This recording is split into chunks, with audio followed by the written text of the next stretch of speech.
Et on oublie de dire que nous avons également apporté le sida lorsque nous avons utilisé le peuple congolais comme des cobayes pour réaliser nos vaccins contre la polio. Désinformation et hypocrisie une fois de plus.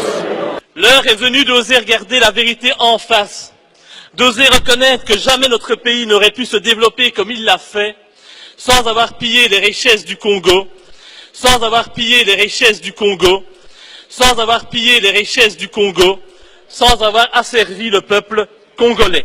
10 millions de morts, cela représente 50% de la population congolaise de l'époque, mais jamais notre pays s'est sincèrement excusé pour ces exactions.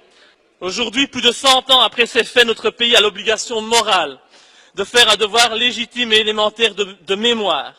Le Congo est pour toujours un pays frère, un pays sans lequel jamais la Belgique ne serait devenue une grande puissance européenne.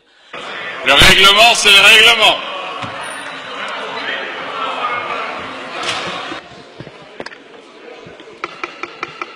Cinq minutes, Monsieur le Président, c'est parti.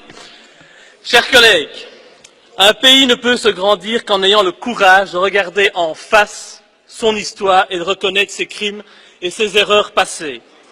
En ce sens, et afin de créer une nouvelle collaboration saine, éthique et respectueuse entre notre pays et la République démocratique du Congo, je pense qu'il est notre devoir, comme l'ont fait avant nous d'autres anciennes puissances coloniales, d'ouvrir les pages les plus sombres de notre histoire.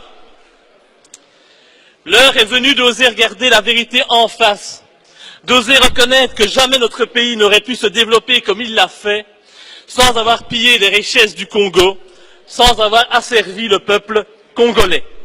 De nombreux bâtiments bruxellois, comme le cinquantenaire, le musée de Tervuren, ont été construits avec le sang du peuple congolais.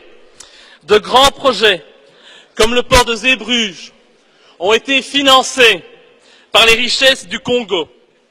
Le travail forcé imposé par Léopold II, le roi des Belges, avec l'assentiment du Parlement entre 1885 et 1908 ne s'est pas fait sans mal.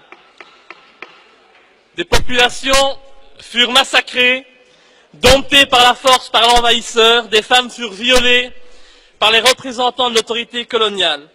La déportation fut pratiquée, sans oublier la tristement célèbre coutume colonialiste des mains coupées, qui toucha également des enfants.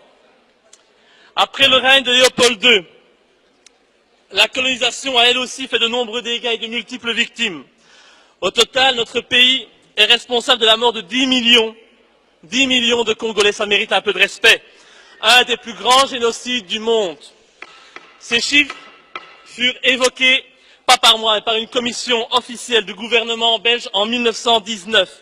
10 millions de morts, cela représente 50% de la population congolaise de l'époque, mais jamais notre pays s'est sincèrement excusé pour ces exactions. Bien sûr, le comportement brutal des colonisateurs était monnaie courante à cette époque, mais ces éléments ne changent et n'excusent en rien les faits qui ont été commis par des représentants de la Belgique, avec l'approbation claire et ferme du souverain de l'époque, le roi Léopold II.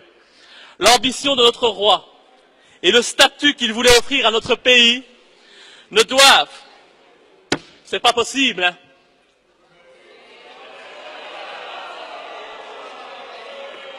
Respectez, s'il vous plaît, les morts au niveau du Congo.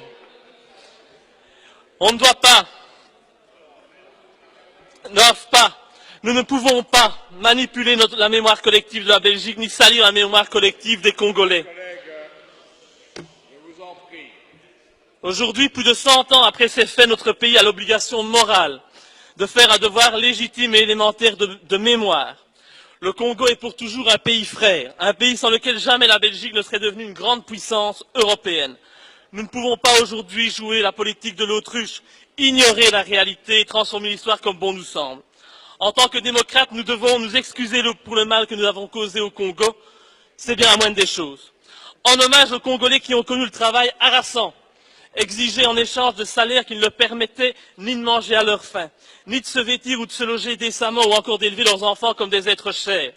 Pour ceux qui ont connu les ironies, les insultes, les coups matin, midi et soir, parce qu'ils étaient des nègres, ceux qui n'oublieront jamais qu'un noir, on lui disait simplement « tu », non pas comme à un ami, mais simplement parce que le « vous » honorable était réservé aux seuls blancs.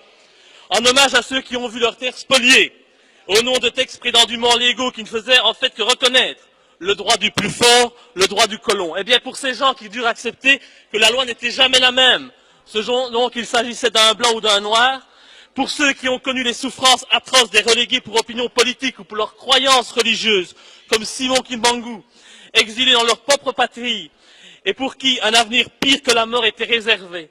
En hommage à l'auteur d'une partie de ce texte, Patrice Lumumba, arrêté et tué parce qu'il avait eu le courage de dire la vérité, parce qu'au Congo belge, il y avait dans les villes des maisons magnifiques pour les Blancs et des paillotes croulantes pour les Noirs.